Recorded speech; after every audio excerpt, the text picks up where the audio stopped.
Good morning to all of you my student. चलिए एक बार फिर हम आप लोगों के लिए एक नया कुछ वीडियो में लेकर आए हैं। इसके लिए हमने आपको एक पिछले वीडियो में बताया था कि आपको किस पार्ट से कहां से ऑब्जेक्टिव पढ़ने हैं जो कि आपके वार्षिक एग्जाम में पूछे जाने हैं।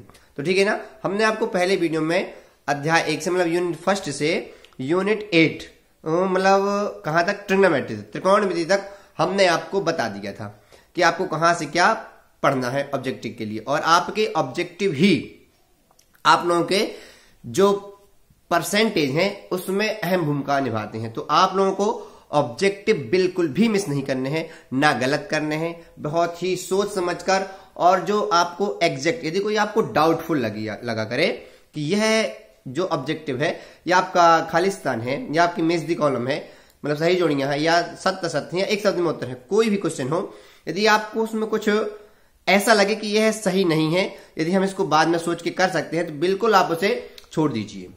ठीक है ना। जब क्लियर हो जाए, देखिए 4 ऑप्शन होते हैं, जैसे वस्तुनिष्ठ प्रश्न है उसमें 4 होते हैं आपके, तो कुछ में से जो 2 ऑप्शन रहते हैं वो आपके बिल्कुल भी दूर दूर से संबंधित नहीं रहते हैं। बस 1 या 2 ऑब्जेक्टिव ही ऐसे होते हैं वस्तुनिष्ठ प्रश्न कि मतलब जो आपको डाउट में रखते हैं, दुविधा में रखते हैं कि ये होगा कि ये होगा।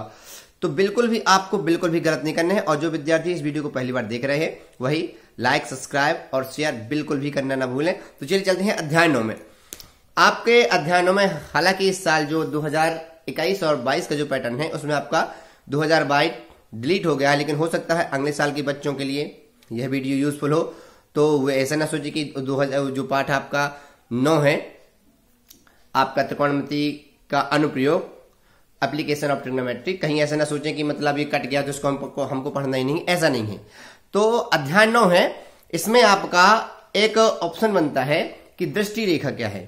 मतलब दृष्टि रेखा की परिभाषा आपसे आनी चाहिए, क्षैतिज रेखा की परिभाषा आनी चाहिए, और आपके tan और cot के मान ये 30, 60, 90, 45, यही कि tan 30 का मान, cot 30 का मान, tan 60 का मान, tan 45 का मान, cot 45 का मान, ये मान आते हैं। और एक और चीज दी हुई आपकी उन्नयन कोण क्या है और अवनमन कोण क्या है। तो आपको ये बिंदु कंप्लीट कर लेने हैं। तो आपका जो पार्ट 9 है यहां से आपके ऑप्शन आ जाते हैं। चलते हैं पार्ट 10 की ओर। पार्ट 10 में आपका वृत्त है। वृत्त से संबंधित आपका कोई एक छोटा सा मान दे दिया जाए त्रिज्या का या व्यास का, और कह दिया जाता है कि मतलब इसका ये जो अर्धव्यास है या जो व्यास है, तो इससे वृत्त का क्षेत्रफल क्या होगा। याद रहे जब भी आप कोई भी मान ज्ञात करें तो उसकी इकाई लिखना बिल्कुल भी नहीं भूलना है। या आपके ऑप्शन में जैसे मान लीजिए आपको दे दिया गया कि r बराबर 7 सेंटीमीटर त्रिज्या वाले वृत्त का क्षेत्रफल क्या होगा। अब आपको पता है वृत्त का क्षेत्रफल क्या होता है, पाई r स्क्वायर। ठीक है ना। अब पाई का मान 22/7, r का मान 7 दिया है, तो 7 गुणे 7, 1 7 से 1 7 कट जाएगा, कितना आ जाएगा 154। तो आपके ऑप्शन में हो सकता है 154 बस लिखा हो, या 154 सेंटीमीटर लिखा हो, या 154 वर्ग सेंटीमीटर लिखा हो। तो देखिए क्षेत्रफल आप निकाल रहे हैं, क्षेत्रफल में क्या होता है वर्ग, मतलब क्षेत्रफल की जो इकाई है वो क्या है वर्ग स्क्वायर है। तो आपको कौन सा ऑप्शन लगाना है, वर्ग सेंटीमीटर वाला, ना कि 154 बस, ना कि 154 सेंटीमीटर वाला बस। क्या है बच्चे बहुत जल्दबाजी में होते हैं और वह पूरा ऑब्जेक्ट नहीं देखते हैं, मतलब प्रारंभिक देख लिया कि 154 हमारा आंसर आ गया, बस ऐसी गलती आपको नहीं करना है। आपको ऑब्जेक्टिव विथ है इकाई सहित लगाने हैं। ठीक है ना।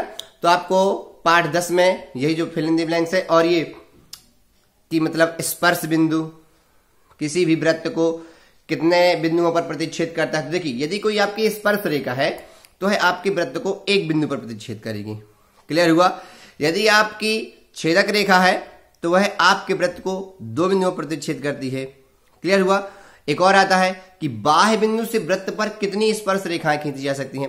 तो देखिए बिंदु यदि बाहर है तो वृत्त पर जो खींची जाने वाली स्पर्श रेखाओं की संख्या है वो अधिकतम कितनी है 2।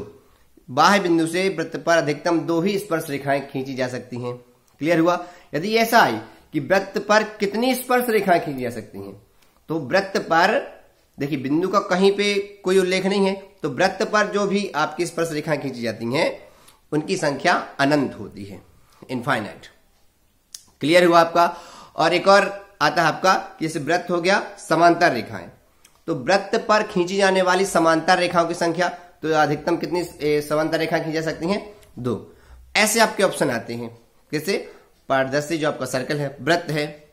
अब आपका जो पाठ 11 है, ठीक है ना, पाठ 11 में तो रचना है, पाठ 11 से आपके ऑप्शन नहीं आते हैं, इसमें सिर्फ क्वेश्चन आता है, वो भी रचना करने वाला। तो रचना में आपसे कौन सी त्रिभुज की रचना दी हुई है या आपके रेखाखंड की रचना है, तो यहां से आपके ऑप्शन नहीं बनते हैं। चलते हैं पाठ 12 पर। जो आपका अध्याय 12 है, यूनिट 12 है, यहां से आप लोगों ने त्रिज्यखंड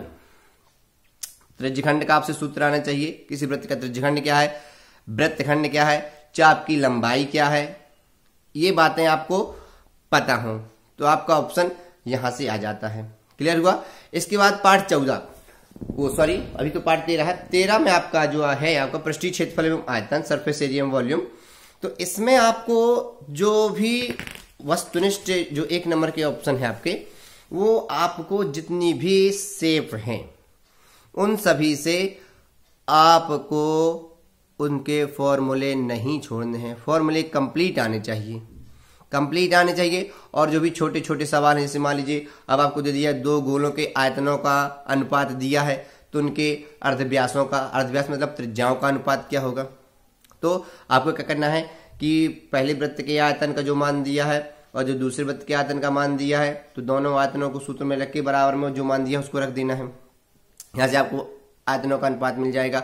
या इसमें आता है, अधिकतर बार देखा गया है कि यदि एक आकृति को दूसरी आकृति में परिवर्तित किया गया है, यदि आकृति ना हो, एक ठोस को दूसरे ठोस में यदि बदला गया है, तो उसके आयतन में क्या परिवर्तन होगा। तो देखिए, मान लीजिए आपकी कोई भी आकृति दूसरी आकृति में बदली जाती है तो उनके आयतन अपरिवर्तित रहते हैं। जैसे मान लीजिए हम आपको एग्जांपल बताएं कि जैसे मान लीजिए आपको आटे की छोटी छोटी 5 गोलियां दे दी गई और कह दिया गया कि इन 5 गोलियों को मिक्स करके एक बड़े गोले में बदला गया है। तो बताइए, जो आयतन आपकी छोटी छोटी 5 गोलियों का रहा होगा वही आयतन आपके बड़े गोले का हो जाएगा।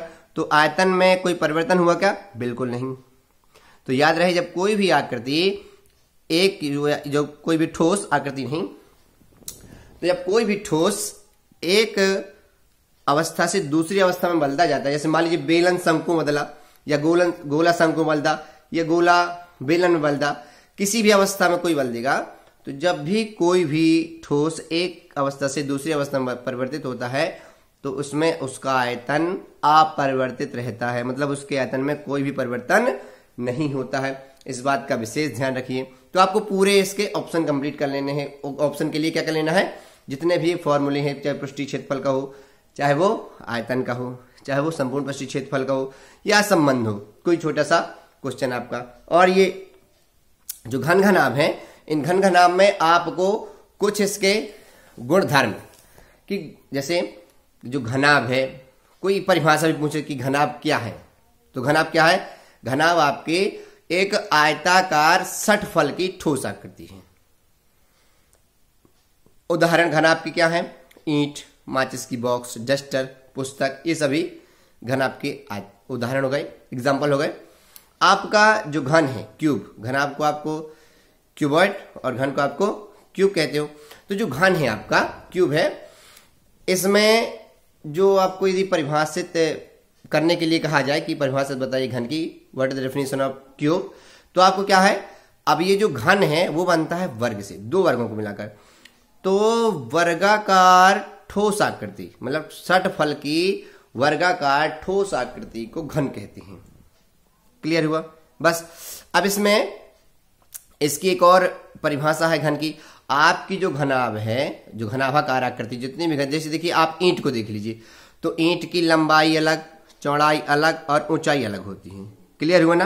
तो उसी प्रकार से जो घन है उसमें लंबाई, चौड़ाई, ऊंचाई एक बराबर होती है। मतलब घन की परिभाषा ऐसे भी है कि यदि किसी घन की लंबाई, चौड़ाई और ऊंचाई एक समान कर दी जाए तो बनने वाली ठोस आकृति घन कहलाती है।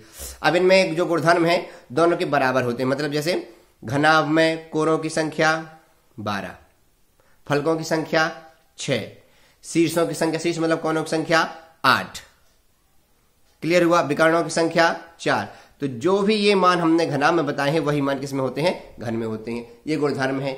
क्लियर हुआ आपका? तो यहां से आपका बन जाता है पार्ट 13 का ऑप्शन, मतलब सभी ऑब्जेक्ट, छोटे छोटे संबंध और बदलने वाली आकृति, बस यही कुछ पूछा जाता है उसमें, ठीक है ना। तो चलते हैं अब आप पार्ट 14 में। पार्ट 14 में आपके है सांख्यिकी, स्टैटिक्स। इसमें आपको रिलेशन पूछता है, संबंध पूछता है माध्य, माध्यक और बहुलक में। आपके पास एक संबंध दिया है ना, तो है संबंध आपको बनना चाहिए कि माध्य, माध्यक, बहुलक में क्या संबंध होता है, ठीक है ना।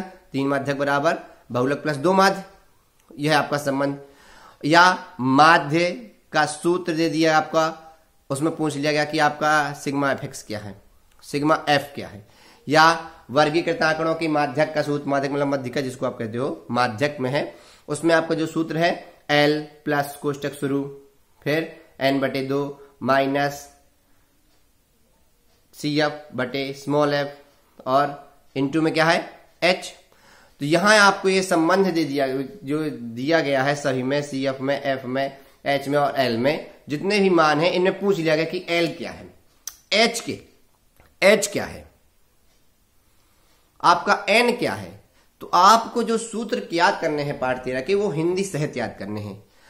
या इसी प्रकार बहुलक का जो सूत्र होता है L प्लस कोष्टक शुरू F1 minus F0 upon 2F1 minus F0 minus F2 गुणे H। यहाँ पे F1 क्या है, F2 क्या है, F0 क्या है, ये सब पूछ लिया, L1 क्या है। तो आपको हिंदी से जब तक आप सूत्र को याद नहीं करोगे तब तक आपसे यह नहीं बनेगा। तो आपको हिंदी सहित पढ़ने हैं सूत्रों को, सुन लिया।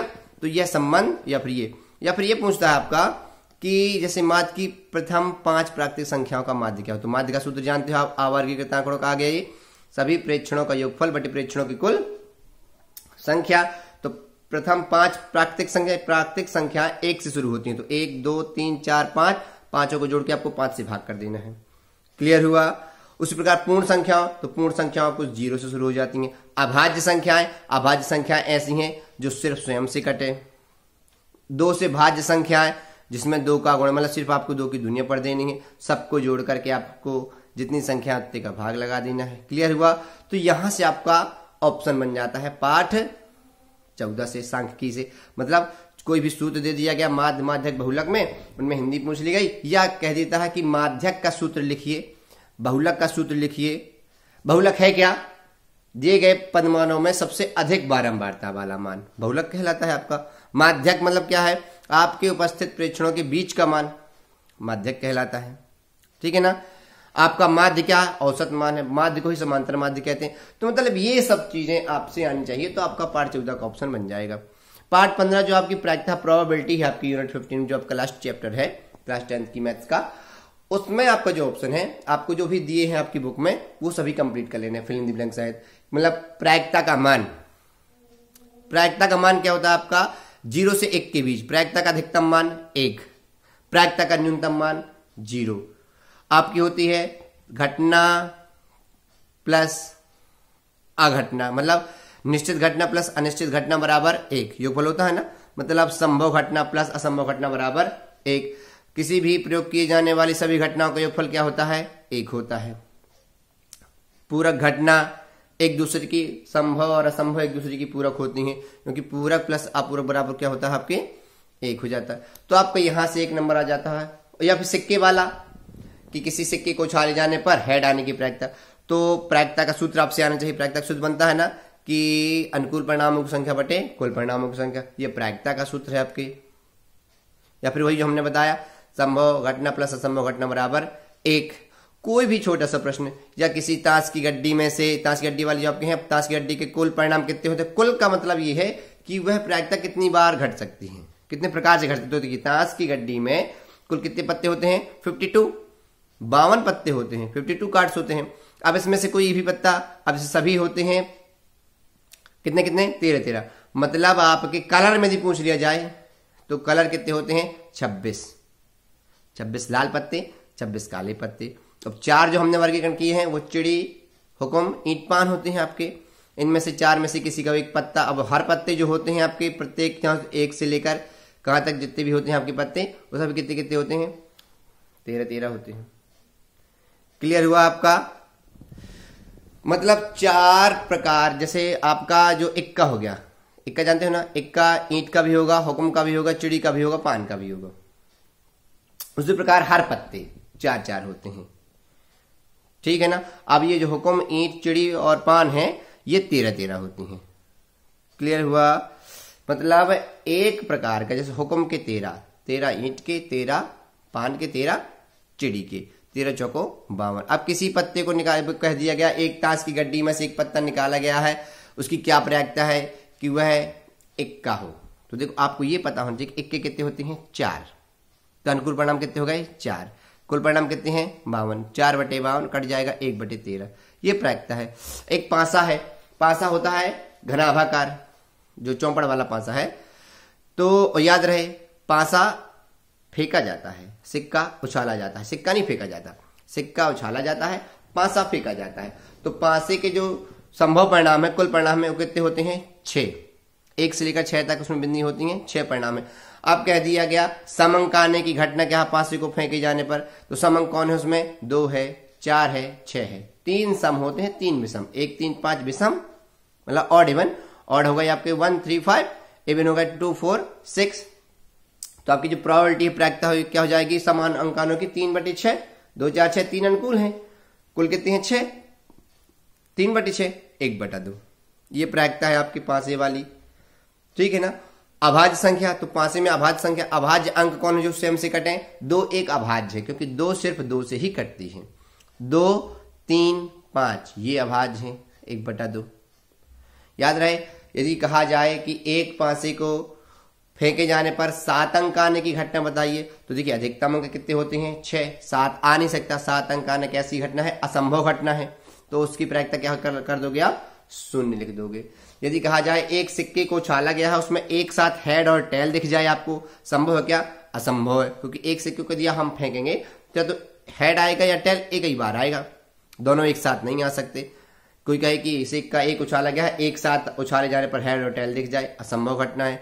एक सिक्के को उछाला गया है, एक साथ 2 हेड या 2 टेल दिख जाए, असंभव घटना है। हाँ, एक हेड दिख जाए तो अनुकूल परिणाम 1, एक प्रकार से कुल परिणाम 2 हेड और टेल, जिसे आप चित्त और पट्ट कहते हो। क्लियर हुआ?